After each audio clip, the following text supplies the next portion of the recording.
Gen Zs ഇന്നത്തെ job മാർക്കറ്റിൽ ഏറ്റവും കൂടുതൽ ഡിസ്കസ് ചെയ്യപ്പെടുന്ന ഒരു ടോപ്പിക്കാണ് ജെൻസീസ് എന്നത്. ഇവർ 1997 തൊട്ട് 2012 വരെ കാലയളവിൽ ജനിച്ച കാറ്റഗറിനെയാണ് നമ്മൾ ജെൻസീസ് എന്ന് പറയുന്നത്. ഈ കാലഘട്ടത്തിൽ ജനിച്ച ആൾക്കാർ ഹൈ പ്രൊഡക്റ്റീവാണ്, ക്വിക്ക് ലേണേഴ്സാണ്.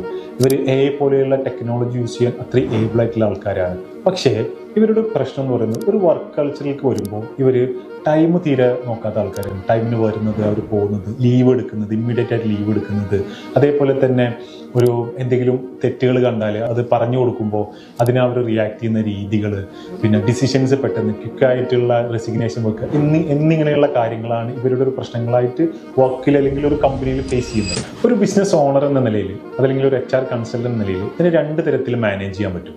ഒന്ന്, സൈക്കോളജിക്കലി മാനേജ് ചെയ്യുക എന്നുള്ളതാണ്. ഇവർ കൂടുതലായിട്ട് വർക്ക് ലൈഫ് ബാലൻസിനെ പ്രൊമോട്ട് ചെയ്യുന്ന ആൾക്കാരാണ്. ഇവർ കൂടുതലായിട്ട് പേർപ്പസിനെ കുറിച്ച് ചിന്തിക്കുന്ന ആൾക്കാരാണ്. സോ ഇവരെ കൂടെ നിന്ന് കൊടുക്കുക എന്നുള്ളതാണ്, ഇവരെ കുറിച്ച് മനസ്സിലാക്കി ഇവരെ കൂടെ നിന്ന് കൊടുക്കുക എന്നുള്ളതാണ്. ഇവർക്ക് വേണ്ടിയിട്ടുള്ള ഗൈഡൻസ് കൊടുക്കുക, ഇവർക്ക് കറക്റ്റായിട്ടുള്ള കരിയർ പാത്ത് കാണിച്ചു കൊടുക്കുക എന്നുള്ള കാര്യങ്ങൾ ഇവരെ കൂടെ നിന്ന് കൊടുക്കുക. ആ ഒരു പഴയ സമ്പ്രദായത്തിലുള്ള ബോസ് ആറ്റിറ്റ്യൂഡിൽ നിന്നിട്ട് ഇവരെ ലീഡ് ചെയ്യാൻ ശ്രമിച്ചാൽ അതൊരിക്കലും വർക്കൗട്ട് ആവില്ല.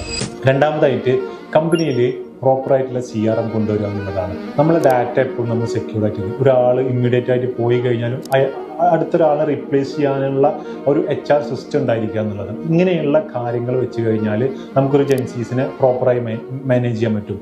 അല്ലാതെ പഴയ ഒരു സിസ്റ്റത്തിൽ പുതിയ തലമുറയെ കൂട്ടിയോജിപ്പിക്കാൻ ശ്രമിച്ചാൽ നമുക്ക് ഒരിക്കലും ആ ഒരു കമ്പനിയിൽ പ്രൊഡക്ടിവിറ്റിയോ അല്ലെങ്കിൽ ആ ഒരു കമ്പനിയുടെ പ്രോപ്പർ വർക്ക് ബാലൻസിനെയോ കൊണ്ടുപോകാൻ സാധിക്കില്ല.